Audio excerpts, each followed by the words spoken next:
오늘은 우리가 알듯이 종료주일입니다. 그리고 이번 주간은 고난주간으로 지나게 되는데요. 오늘 읽은 마가복음 15장은 예수님이 잡히시고 법정에서 일어난 일을 차근차근 보여주고 있습니다. 여기에 여러 사람이 나오지요. 대제사장들이 있고 장로들, 서기관들, 또 빌라도와 군인들, 또 백성들이 있는데 이 백성들은 예수님이 예루살렘에 들어오실 때 예수님을 기쁘게 맞이하던 그런 사람들이었습니다. 공회에서 재판이 끝나고 이제 빌라도에게 넘겨주려고 합니다. 예수님을 꽁꽁 묶어서 빌라도에게 데리고 갔지요. 그때 빌라도가 예수님께 이렇게 묻습니다. 2절에서 뭐라고 묻지요? 유대인의 왕이냐? 예수님이 거기에 또 또박또박 말씀하십니다. 시작. 내 말이 옳도다. 듣고 있던 대제사장들이 여러 말로 예수님을 헐뜯었다라고 합니다. 빌라도가 다시 예수님께 묻지요. 4절에서 시작. 그들이 얼마나 많은 것으로 너를 고발하는가 보라. 예수님이 그래도 아무 말씀이 없습니다. 빌라도가 놀랐습니다. 예수님이 여느 사람과 달랐기 때문이죠. 웬만한 사람들은 억울한 일 앞에서 가만히 있지 않지요. 그런데 예수님은 자기를 헐뜯는 말, 앞뒤도 안 맞는 말, 없는 말들을 듣고도 가만히 계십니다.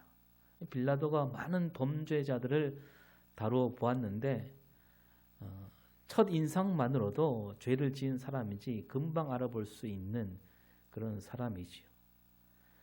대제사장들에게 끌려온 저 예수라는 사람, 자기가 보기에 아무리 보아도 진짜로 죄를 지은 사람 같지 않은 겁니다.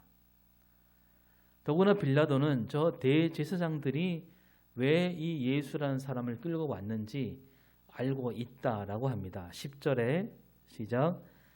이는 그가 시기로 예수를 넘겨준 줄 알미러라. 빌라도는 알고 있었던 거죠. 대제사장들이 시기하는 마음으로 예수님을 끌고 왔구나.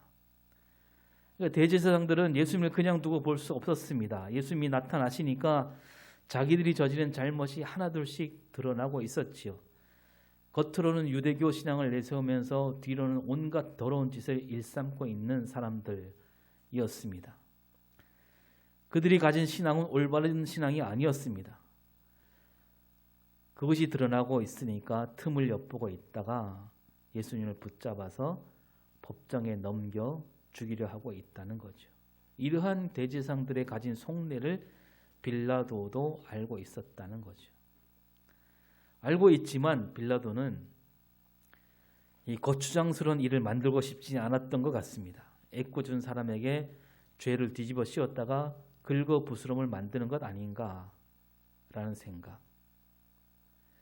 그런 생각이 뒤섞여서 고민 가운데 또 예수님을 놓아주는 게 더 낫지 않을까. 마침 유대인이 지키는 명절에는 죄수 한 사람을 놓아주는 전례가 있습니다. 그래서 잘 됐다 싶어서 이 예수님을 이참에 놓아주려고 했던 거죠. 그러나 백성들은 바라바라는 사람을 놓아주라고 소리치고 있습니다. 이 바라바는 밀란을 꾸민 사람, 그 밀란을 일으켜 사람도 죽인 그런 사람이죠. 그래서 빌라도 생각에는 이 바라바에 견주면 예수라는 사람은 정말 깨끗한 사람이었지요. 백성들이 바라바를 놓아달라고 하는데 밀란과 살인을 일삼은 바라바를 놓아달라고 한다면 아무런 해를 끼치지 않은 이 예수를 놓아주는 일이 훨씬 더 쉽고 마땅하다 그렇게 생각한 거죠. 그리고 빌라도는 로마 사람이니까 로마가 보기에도 이 바라바가 훨씬 더 골치 아픈 사람입니다. 그래서 이참에 이 죄가 없어 보이는 예수는 놓아주려고 하는 그런 마음을 갖게 된 거죠. 그래서 9절에서 이렇게 말합니다. 시작. 너희는 내가 유대인의 왕 너희에게 놓아주기를 원하느냐. 유대인의 왕. 유대인의 왕이라고 했으니 유다 백성들이 유대인의 왕으로 여기고 있으니까 더 좋아하지 않을까. 그런데 뜻대로 되지 않지요. 이 백성들 뒤에는 대제사장들이 있습니다. 이들이 백성들을 부추깁니다. 바라바를 놓아달라 하게 하지요. 그러니까 대제사장들이 볼 때는 바라바보다는 예수님이 자기들에게 더 눈에 가시였던 거죠. 그런데 백성들은 왜 이 대제사장들이 바라는 대로 바라바를 놓아달라 소리치게 되었을까? 사실 대제사장들이 아무리 백성들을 부추긴다 해도 백성들이 거기에 놀아날 까닭은 없다고 볼 수 있습니다. 그런데 백성들은 그들이 바라는 대로 바라바가 풀려나기를 바라고 있는 거죠. 백성들이 왜 그러는지 우리가 뒤에서 보겠습니다. 빌라도가 백성들에게 다시 묻습니다. 12절에서 시작. 그러면 너희가 왕이라 하는 이를 내가 어떻게 하랴? 그러자 백성들이 거침없이 말합니다. 13절. 십자가에 못 박게 하소서. 이 말을 듣고 빌라도가 깜짝 놀라죠. 그래서 소리칩니다. 14절. 시작.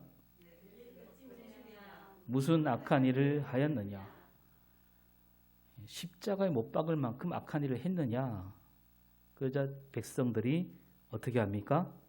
다시 십자가에 못 박게 하소서. 여기까지 오니까 빌라도도 눈치를 봐야 했습니다.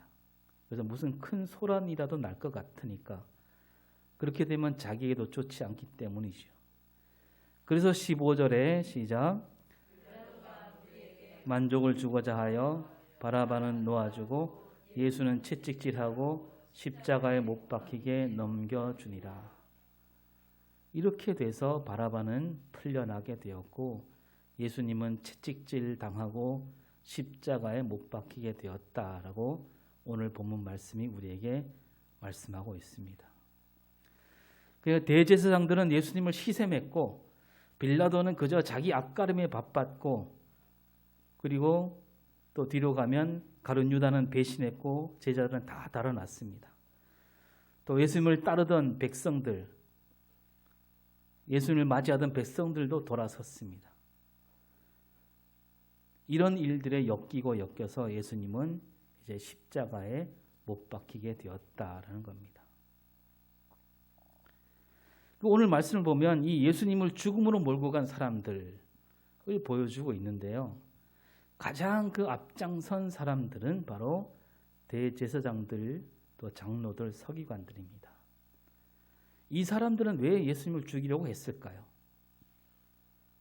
한마디로 이 사람들은 세상이 바뀌기를 바라지 않는 사람들입니다. 이 사람들은 그냥 이대로가 좋은 거죠. 이 사람들은 이제까지 쌓아온 이름값, 그 이름값을 쌓아온 사람들입니다. 나름대로 권위도 갖추었습니다. 재물도 모았겠지요. 그러니까 세상이 바뀌지 않고 그대로 흘러가면 이제 곧 더 나은 앞날이 오리라. 그걸 기다리고 있는 사람들입니다. 그런데 저 시골 구석에서 나타난 청년 하나가 하나님 나라를 외치고 있는데 그 외치는 그 말씀이 보통이 아니었던 거죠. 그게 눈에 몹시 거슬립니다. 거기다가 병 고치는 능력이 있습니다. 놀라운 기적도 베풉니다. 성경 말씀도 자기들보다 더 잘 가르칩니다. 그러니까 사람들이 많이 따르게 되었지요. 하는 말마다 다 옳은 말입니다. 그리고 자기들이 저지른 잘못이 하나씩 드러나고 있습니다. 그러니까 이러다가는 우리가 오랜 세월 쌓아놓은 이 공든탑이 무너지지 않을까. 그래서 이 사람들은 틈만 나면 그 예수님을 책잡으려고 눈에 불을 켜고 있었던 거죠. 그러면서 몇 가지를 모았습니다. 예수님을 걸고 넘어질 만한, 율법을 어겼고 하나님을 함부로 말하는 버릇, 그것을 모아놓은 차에 가룟 유다를 만났고 그리고 이 눈엣가시 같은 그 청년 예수라는 사람을 법정에 서게 할 수 있었다는 거죠. 또 예수님을 죽음으로 몰고 간 사람들 가운데 백성들을 빼놓을 수 없습니다. 우리가 앞에서 읽었지만 그 백성들이 그렇게 소리치지 않았습니까? 근데 이 백성들은 예수님이 예루살렘으로 들어오실 때 아주 기쁘게 맞이했지요. 그들은 기꺼이 나귀 새끼를 내어주었습니다. 묻지도 않고 따지지도 않고 내어주었습니다. 예수님이 그 나귀를 타고 예루살렘 성으로 들어갔고 사람들이 다 나와서 예수님을 맞이했습니다. 자기들 겉옷을 깔기도 하고 어떤 사람들은 들에서 벤 나뭇가지를 길에 펴놓았습니다. 이런 사람들이 왜 예수님을 죽음으로 내몰았을까요? 이 사람들이 뭐라고 노래 불렀냐면 마가복음 11장 9절 10절 시작. 호산나 찬송하리로다 주의 이름으로 오시는 이여 찬송하리로다 오는 우리 조상 다윗의 나라여 가장 높은 곳에서 호산나. 이렇게 노래 부르면서 예수님을 따랐거든요. 그랬던 백성들이 달라졌다는 거죠. 이 백성들이 부른 찬송 호산나 우리를 구원하소서 이런 뜻인데 이것은 시편 118편 25절에 있는 말씀입니다. 한번 읽어보겠습니다. 여호와의 이름으로 오는 자가 복이 있으며 우리가 여호와의 집에서 너희를 축복하였도다. 이 구절과 맞닿은 노래인데 시편에 나온 이 구절은 왕이 왕위에 오를 때 부른 찬송이었습니다. 그러니까 백성들은 이 시를 읊으면서 예수님이 왕으로 오신다라고 소리쳤던 거죠. 그들은 지금 살아가는 삶이 힘겹고 어려웠습니다. 짓눌린 삶을 살아가고 있었고 죽지 못해 사는 사람들도 많았고 그래서 그토록 애타게 새로운 나라를 바라고 있었던 거죠. 그러던 차에 예수님을 만났습니다. 저 예수님이라면 우리가 바라는 그런 나라를 이루실 분이라. 그 철석까지 믿었던 거죠. 그래서 다들 소리 높여 마침 예루살렘에 들어온다고 하시니 이제 드디어 뭔가 일이 시작하게 되겠구나. 소리 높여 맞이했습니다. 그런데 예루살렘에 들어오신 예수님이 그럴듯한 뭔가를 보여주지 않고 있습니다. 그저 성전에 들어가서 상인들을 내어쫓는 일, 백성을 이끄는 지도자로서 한 일이 없어 보이는 거죠. 오히려 가만히 보니까 제자에게 배신당하고 대제사장들에게 끌려가서 맥없이 사형 선고를 받았습니다. 백성들이 몹시 마음이 상한 겁니다. 이 예수님에게 아무 죄가 없다는 거 백성들도 알고 있지요. 알고 있지만 차라리 저 바라바가 더 낫다. 바라바는 그래도 뭔가 보여주지 않았느냐. 백성들을 모아 로마에 맞서는 씩씩함과 용맹함을 보여주었다는 거죠. 그래서 예수님보다는 바라바를 놓아달라고 소리치고 있는 거죠. 그리고 백성들 마음은 여기서 그치지 않고 그 실망한 마음, 그 상한 마음이 원망이 되었고 이 원망은 가시돋친 말로 돌아오게 됩니다. 그래서 그들은 소리치기를 십자가에 못 박아라. 그리고 대제사장들은 그러한 백성들 마음을 읽고 있었던 겁니다. 왜냐하면 그들은 오랜 세월 이 백성들을 다스려 왔기 때문에 그 마음을 움직여 왔기에 그 빈틈을 바로 알아차린 거죠. 그래서 11절에 뭐라고 합니까? 대제사장들이 무리를 충동하여 도리어 바라바를 놓아달래 하게 하니 무리를 충동한 겁니다. 그러니까 이 백성들 틈에 누가 들어가 있었냐면 대제사장들을 따르는 사람들, 그들이 있었던 거죠. 대제사장들이 온갖 부정을 저지르고 잘못을 저지르고 있었지만 그 대제사장들에게 줄을 서서 뭔가 입속을 차린 사람들도 있기 마련이죠. 꽤 있었습니다. 이를테면 우리가 언젠가 살펴봤지만 성전에서 장사하는 사람들, 그런 사람들은 이 대제사장들이 눈 감아 주었기 때문에 버젓이 성전에서 장사할 수가 있었던 겁니다. 그리고 아무리 나쁜 짓을 저질러도 따르는 사람이 있는 거죠. 그 대제사장들을 따르는 사람들, 그들이 틈틈이 백성들 사이에 끼어서 그 사람들 마음을 어지럽히고 있는 겁니다. 이 대제사장들을 따르는 사람들과 마찬가지로 세상이 달라지기를 바라지 않고 있습니다. 왜냐하면 세상이 달라지고 세상이 바뀌고 그 대제사장들을 비롯한 종교 지도자들이 잘못되면 자기들에게 떨어진 떡고물도 사라지기 때문입니다. 그들은 한 통속이었죠. 그리고 그 가족들과 친인척들, 이런 사람들도 마찬가지로 예수님이 말씀하시는 세상이 바뀌는 거 바라지 않고 있었던 거죠. 그들과 얽히고 설킨 사람들, 그런 사람들이 세상이 바뀌는 걸 바라지 않았다는 겁니다.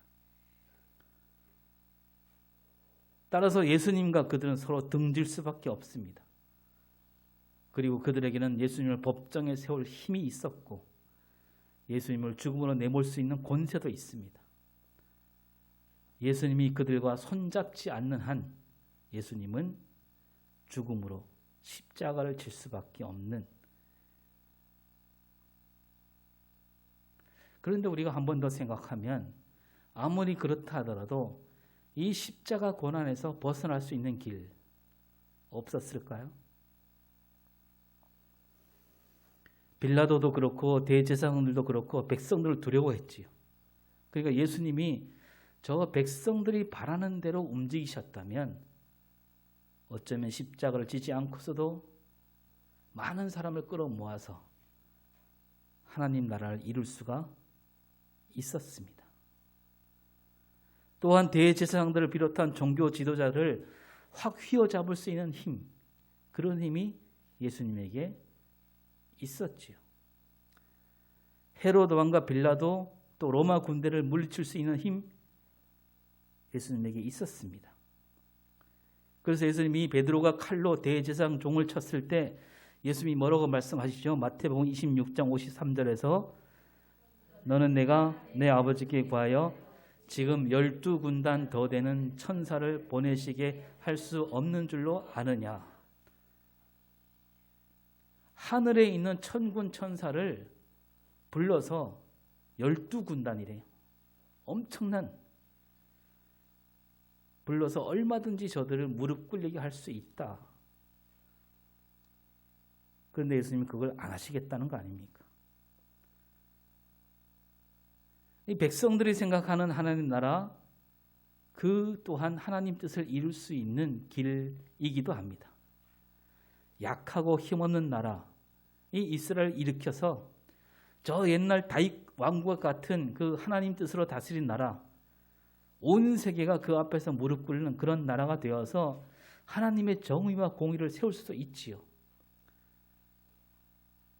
그리고 예수님을 따르던 제자들도 그런 나라를 꿈꾸면서 예수님을 따랐습니다. 그런데도 예수님은 그렇게 하지 않으셨습니다. 왜 그랬을까? 한마디로 백성들이 바라는 대로, 제자들이 생각하는 대로 이루는 그 나라는 하나님 뜻이 아니기 때문입니다. 마태복음 26장 54절에 뭐라고 합니까? 만일 그렇게 하면 이런 일이 있으리라 한 성경이 어떻게 이루어지겠느냐. 예수님이 큰 힘을 갖고 저 하늘에 있는 천군 천사들 불러 모아서 힘으로 이 땅을 뒤엎는 것, 그렇게 한다면 성경 말씀이 어떻게 이루어지겠느냐. 이건 하나님의 뜻이 아니다라는 거 아닙니까? 그렇게 하는 것은 하나님 말씀대로 가는 길이 아니라는 겁니다. 여러분, 백성들이 바라는 대로, 제자들이 생각하는 대로 하면 사람들에게는 높임을 받을 수 있습니다. 훨씬 더 빨리 많은 사람을 모아서 그들에게 왕으로 추앙받고 영광스러운 길을 갈 수가 있습니다. 그러나 그 길은 하나님 뜻이 아니었다. 그 하나님 뜻이 아니었다라는 얘기가 성경 곳곳에 나와 있습니다. 자, 예수님이 세례를 받으시고 광야에서 시험을 받잖아요. 세 가지 시험입니다. 첫째, 돌을 떡덩이가 되게 하라. 둘째, 저 성전 꼭대기에서 뛰어내려도 다치지 않을 것이다. 세 번째, 천하 만국과 그 영광을 다 줄 테니 나한테 엎드려 경배하라. 이 시험이 누가 주는 시험이에요? 사탄 마귀가 주는 시험이라 했습니다. 예수님이 돌을 떡덩이가 되게 하고 성전 꼭대기에서 뛰어내리고 천하 만국과 그 영광을 다 얻게 된다면 앞에 말씀드린 대로 많은 사람이 몰려오지 않겠습니까? 백성들과 제자들이 바라는 그 하나님 그 나라는 바로 이 사탄이 주는 시험하고 닮아도 아주 닮았다는 겁니다. 그럴듯해 보이지만 그 뒤에는 누가 도사리고 있다? 사탄이 도사리고 있다는 겁니다. 한꺼번에 사람들을 많이 모을 수 있는 그런 길이죠. 그러나 그 길 뒤에는 하나님 뜻이 아니라 마귀와 사탄이 노리는 노림수가 있다는 겁니다. 또 예수님이 어느 날 제자들에게 말씀하시죠. 마가복음 8장 31절 시작. 인자가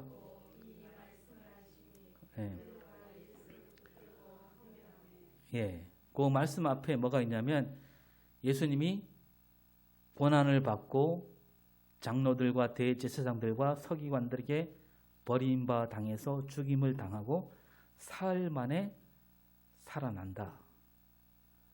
고난받고 버림받아 죽는다. 그렇게 하니까 베드로가 지금 이렇게 말하고 있는 겁니다. 베드로가 예수를 붙들고 어떻게 해요? 항변하고 있습니다. 항변하다. 예수님을 아주 세게 말렸다는 얘기입니다.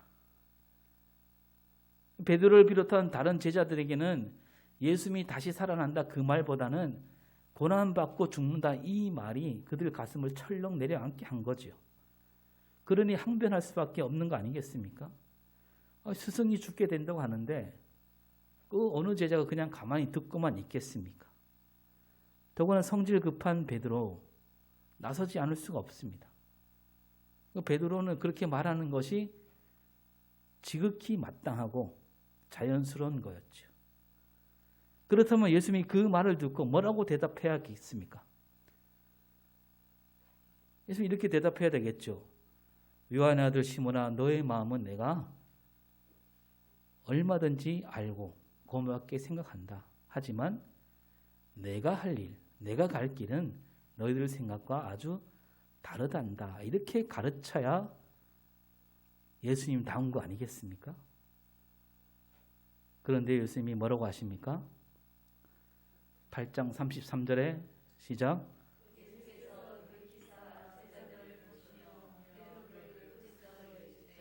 사탄아 내 뒤로 물러가라. 내가 하나님의 일을 생각하지 아니하고 도리어 사람의 일을 생각하는도다. 예수님 그 말리는 베드로에게 사탄아 내 뒤로 물러가라 그러십니다. 그리고 크게 말씀하셨습니다. 다른 제자들도 다 듣도록. 베드로를 비롯한 제자들은 정말 진정으로 예수님을 걱정하는 마음에서 그렇게 말했겠지요. 그러나 여러분 가만히 들여다보면 그 마음 한쪽에서는 어떤 마음이 있었겠습니까? 새로운 나라, 우리 예수님과 세울 그 능력으로 세운 나라, 그 나라가 이루어지면 나는 어떤 자리에 앉을 수 있을까? 그런 생각이 한쪽에서 스멀스멀 피어오르고 있었던 거죠. 사탄이 바로 그 빈틈을 노리고 있었다는 얘기입니다. 스승을 걱정하는 마음에 살짝 기대어서 자기 욕망을 이루려고 하는 생각. 사탄이 바로 그 틈을 비집고 들어온 겁니다. 세상 영광도 얻고 하나님 나라도 이루고 이거 다 좋은 거 아니겠느냐. 그러니까 뭡니까? 광야에서 예수님을 시험한 그 사탄이 베드로를 비롯한 그 제자들을 움직이고 있었다는 얘기입니다. 그리고 예수님을 팔아넘긴 사람이 가룟 유다입니다. 이 가룟 유다는 왜 예수님을 팔았을까요? 예수님이 가룟 유다를 섭섭하게 한 일이 있었을까? 없습니다. 이 가룟 유다가 어떤 사람인지 잘 보여주는 구절이 있는데요.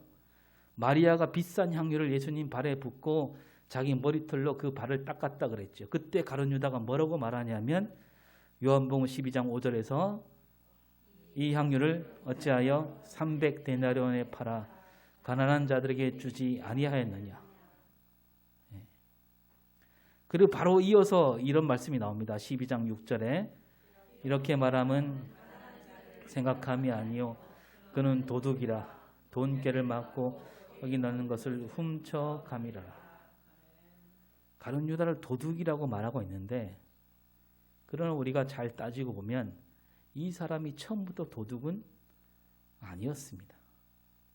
처음부터 도둑이었다면 예수님이 부르시지 않았을 것이고 가룟 유다도 예수님을 따르지 않았겠지요. 그리고 마태복음과 마가복음에 보면 같은 대목에서 향유를 팔아 가난한 사람에게 나눠줘야 한다라고 말하는 사람이 가룟 유다뿐만 아니라 그 옆에 있는 다른 제자들도 그렇게 말했고 또 그 주변의 여러 사람들도 같은 생각이었다라고 합니다. 이 가룟 유다는 아주 눈치가 빠른 사람이었던 거죠. 그 전에 이 일이 있기 전에 예수님이 몇 차례 말씀하셨습니다. 내가 앞으로 잡혀서 고난받고 죽게 된다. 다른 제자들은 그거를 미처 그런 일이 설마 일어나리라 생각했지만 가룟 유다는 느낌으로 알아차린 거죠. 와, 진짜로 그런 일이 생길 수도 있겠구나. 그래서 가룟 유다는 그 말을 듣고 이제 내가 살 길을 찾아야 되겠다 싶어서 돈이라도 챙기는 사람. 그리고 또 가룟 유다가 그런 얄팍함으로만 예수님을 팔아넘겼다라고 볼 수는 없습니다. 왜냐하면 예수님이 막상 잡혀서 십자가에 죽게 되자 가룟 유다가 어떻게 합니까? 마태복음 27장 3절 4절에 예수를 판 유다가 그의 정죄됨을 보고 스스로 뉘우쳐 그 은 30을 대제사장들과 장로들에게 도로 갖다 주며 이르되 내가 무죄한 피를 팔고 죄를 범하였도다. 라고 하면서 스스로 목을 매달아 죽게 됩니다. 가룟 유다가 예수님보다 먼저 죽었지. 이 가룟 유다는요, 열심당원이라고 합니다. 우리나라 일제강점기로 말하면 독립군 가운데 가장 앞장서서 움직이는 행동대원이었다는 겁니다. 그래서 이 가룟 유다를 연구한 글에 따르면 이런 말이 있습니다. 이스라엘 독립군인 열심당원이었던 가룟 유다는 민족주의자로 누구보다도 이스라엘을 사랑하고 이스라엘 독립을 희망하던 사람이었다. 그러한 그가 정말로 예수님을 팔 마음으로 그렇게 행동한 것이 아니라 예수님이 그 놀라운 능력이 있음에도 로마를 향해서 아무런 행동을 취하지 않자 예수님이 그렇게 할 수밖에 없는 상황으로 일부러 끌고 갔다. 그런데도 예수님이 순한 양처럼 끌려다니고 정말로 죽음에 이르게 된다 하니 무거운 죄책감에 스스로 목숨을 끊었다. 가룟 유다는 그런 마음이 있었던 것으로 보인다는 거죠. 가룟 유다가 아주 처음부터 나쁜 사람은 아니었다는 겁니다. 가룟 유다도 나름대로 자기가 꿈꾸는 세상이 있었던 거죠. 그런데 성경은 가룟 유다에 대해서 한 가지를 더 알려줍니다. 누가복음 22장 3절에 시작. 가룟신이라 부르는 유다에게 사탄이 들어가니. 이 가룟 유다에게 누가 들어가요? 사탄이 들어갔습니다. 가룟 유다가 가졌던 그 마음에 사탄이 들어가서 이런 일이 생겼다는 겁니다. 그러니까 예수님을 말리던 베드로에게도 사탄이 도사리고 있었고, 예수님을 팔아넘기는 가룟 유다에게도 사탄이 있었습니다. 여러분, 예수님을 처음부터 싫어하는 사람들, 저 대제사장들과 장로들과 서기관들, 바리새인들, 그리고 그들을 따라다니는 추종자들, 그 백성들에게 사탄이 들어갔다는 말이 있을까요? 없을까요? 없습니다. 왜 그럴까요? 사탄이 보기에 저 사람들은 자기가 신경 쓰지 않아도 내 편이다 이겁니다. 잡은 물고기에다가 미끼를 줄 필요가 없는 거죠. 사탄이 누굴 노립니까? 노린 사람이 따로 있습니다.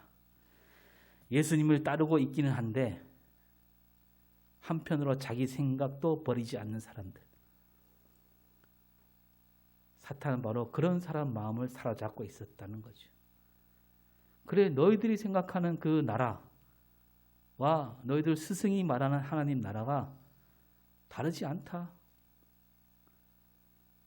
하나님 뜻도 이루고 너희들의 욕망도 이룰 수 있다.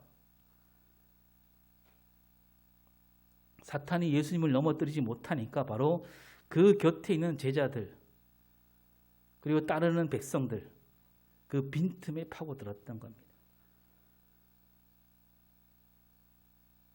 예수님은 그런 속셈을, 사탄의 속셈을 다 꿰뚫어 보셨고, 그래서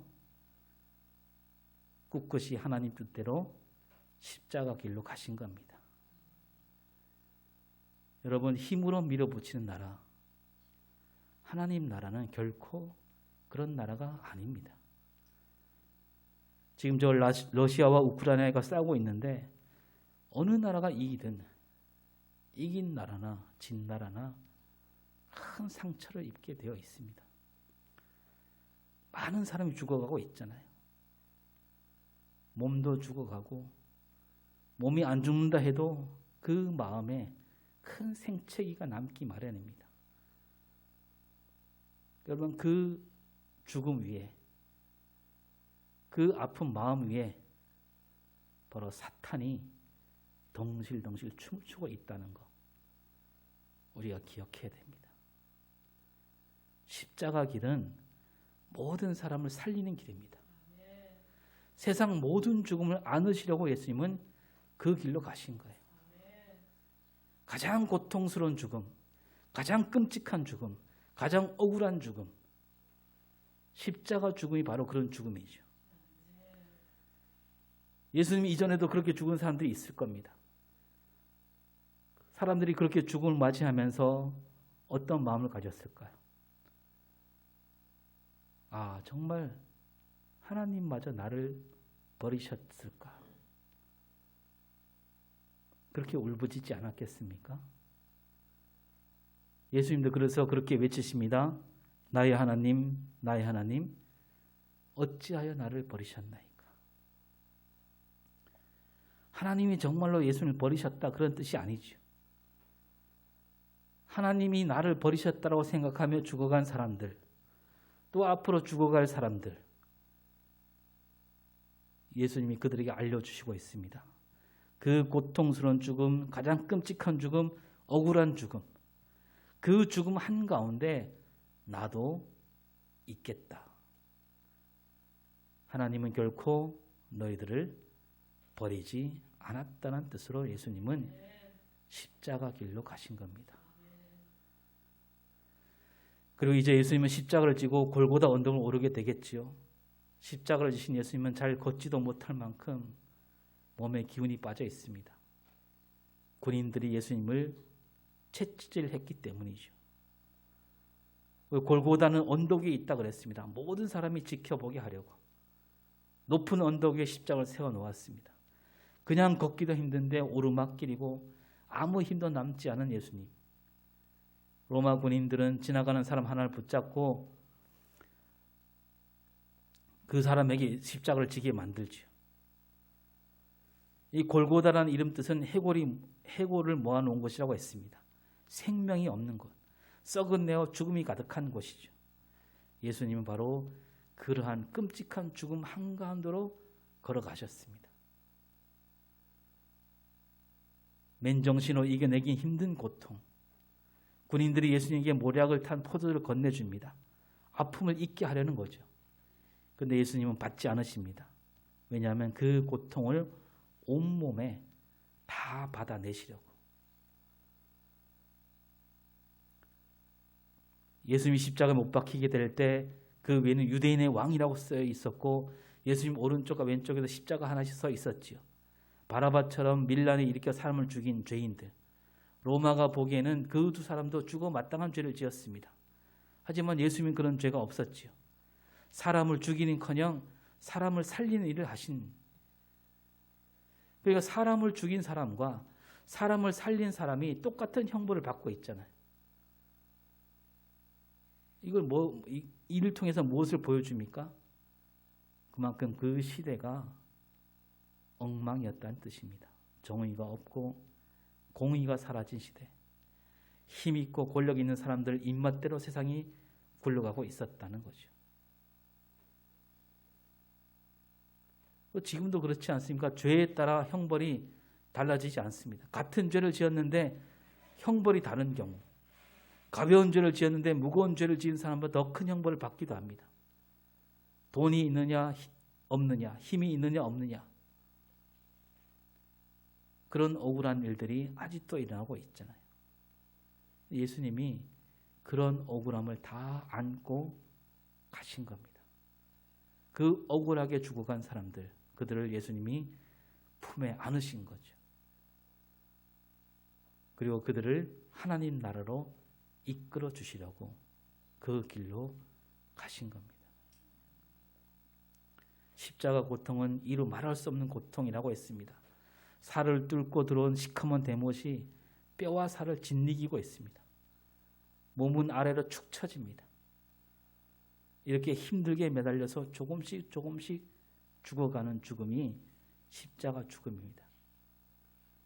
예수님은 이를 통해서 고통 가운데 살아가는 사람들, 고통 가운데 죽어가는 사람들, 그 고통을 온몸에 새기시려고, 그래서 예수님은 십자가 길로 가신 겁니다. 이번 한 주간 십자가 길에 담긴 이 큰 뜻, 왜 그 길로 가셔야만 했는지 마음 깊이 새기면서 부활절을 잘 맞이하는 저 여러분이 될 수 있기를 바랍니다. 기도하겠습니다. 주님 가신 길은 사람들에게 영광받는 길이 아니었습니다. 오히려 손가락 받는 길, 비웃음을 사는 길이었습니다. 그 거칠고 험한 길을 주님은 온몸으로 겪으시고 가장 어려운 사람들, 가장 힘겹게 사는 사람들, 죽음으로 내몰린 사람들, 그들을 품어 안으시려고 그 길로 가셨을진데 우리가 그 주님의 은혜를 잊지 않고 우리도 그 길 따라 살아가는 삶이 되게 하여 주시옵소서. 주님께서 이루시고 가는 그 하나님 나라를 이루는 길로 걸어가는 우리의 신앙이 되게 하여 주시옵소서. 감사드리며 예수님의 이름으로 기도합니다. 아멘.